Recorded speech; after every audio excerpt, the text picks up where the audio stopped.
بسم اللہ الرحمن الرحیم ان اللہ وملائکته یصلون علی النبی یا ایہا الذین آمنوا صلوا علیہ وسلموا تسلیما اللہم صل علی سیدنا محمد وعلی آل سیدنا محمد وبارک وسلم۔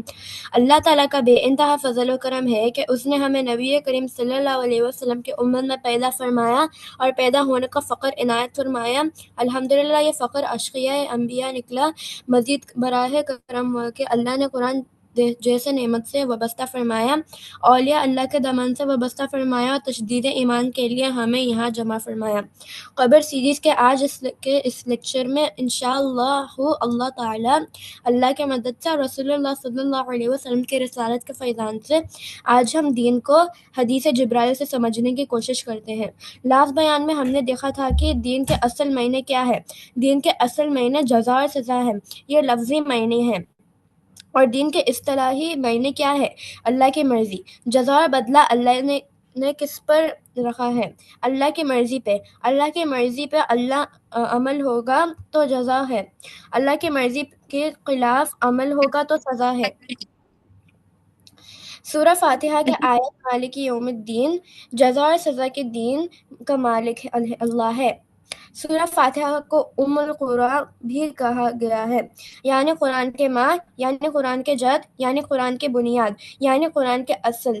سورہ فاتحہ کو پورا قرآن ایکسپلین کرا ہے، اور دین کے جو معنی لیے گئے ہیں وہ سورہ فاتحہ سے لیے گئے ہیں۔ مالک یوم الدین، جزا اور بدلہ۔ جس طرح سے قرآن میں جو سورہ فاتحہ کا مقام ہے، اسی طرح تمام حدیثوں میں حدیث جبرائیل کا مقام ہے، جسے ام السنہ کہا جاتا ہے۔ تمام حدیثوں کی بنیاد، تمام حدیثوں کے جد، تمام حدیثوں کے اصل حدیث جبرائیل ہے۔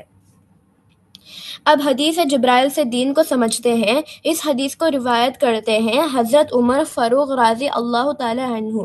یہ حدیث مسلم شریف میں بھی ہے، یہ حدیث بخاری شریف میں بھی ہے۔ تو حضرت عمر فاروق رضی اللہ تعالی عنہ روایت کرتے ہیں، ایک بار ہم نبی کریم صلی اللہ علیہ وسلم کے ساتھ بیٹھے تھے۔ نبی کریم صلی اللہ علیہ وسلم تمام صحابہ کے ساتھ تشریف فرما ہیں۔ اچانک سے ایک شخص آیا جس کا حلیہ سفید لباس اور کالے گانے بال ہے، اور وہ شخص نہ ہی مدینہ کے رہنے والا ہے، نہ ہی سفر کے اثر نمایاں ہے، نہ مقامی نہ مسافر۔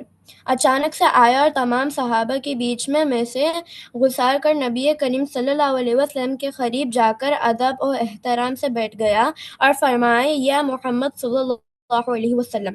صحابہ کی سنت تھی کہ جب نبی کریم صلی اللہ علیہ وسلم سے کوئی بات عرض کرتے تو کہتے، یا رسول اللہ صلی اللہ علیہ وسلم، ہمارے ماں باپ آپ پر قربان۔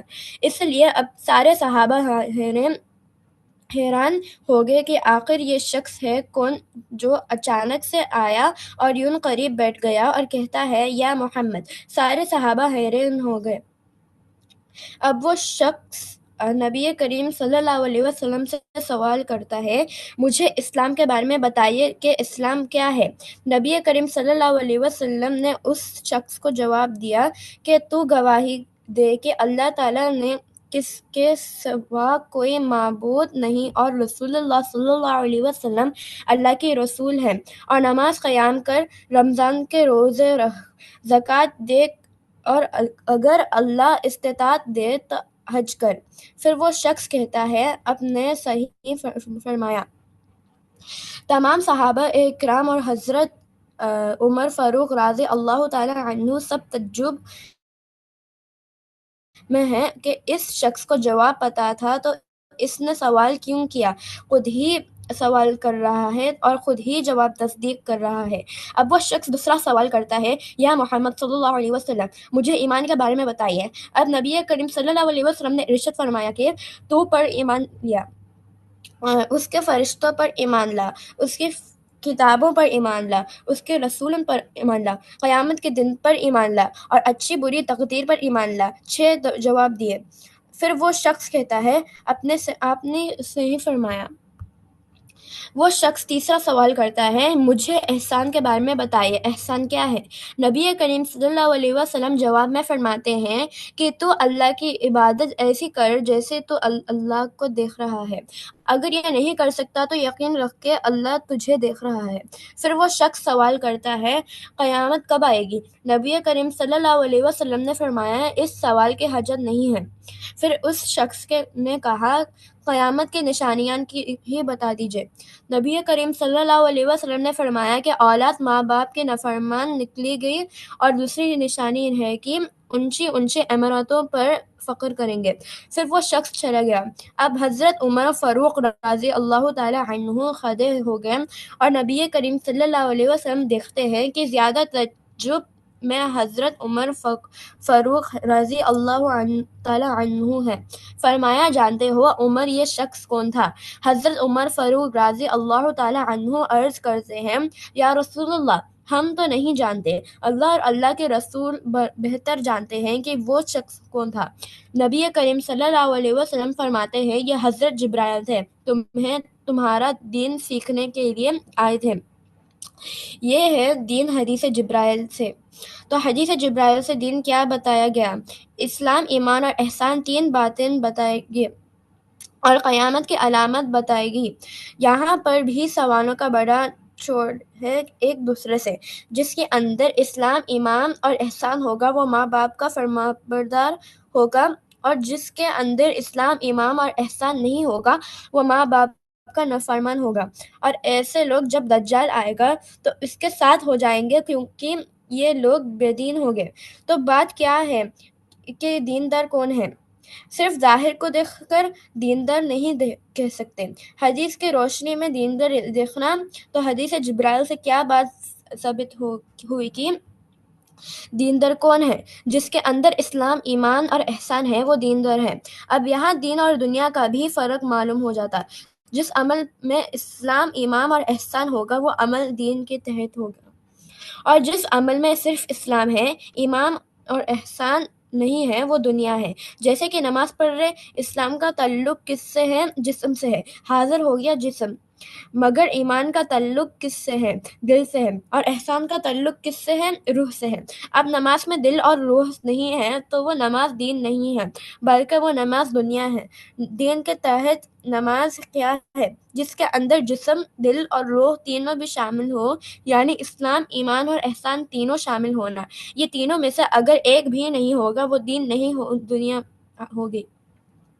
تو قرآن سے کیا سمجھے کہ دین اللہ کی مرضی ہے، جزا اور سزا، اور اللہ کی مرضی حدیث جبرائیل سے کیا سمجھے؟ اسلام، ایمان اور احسان۔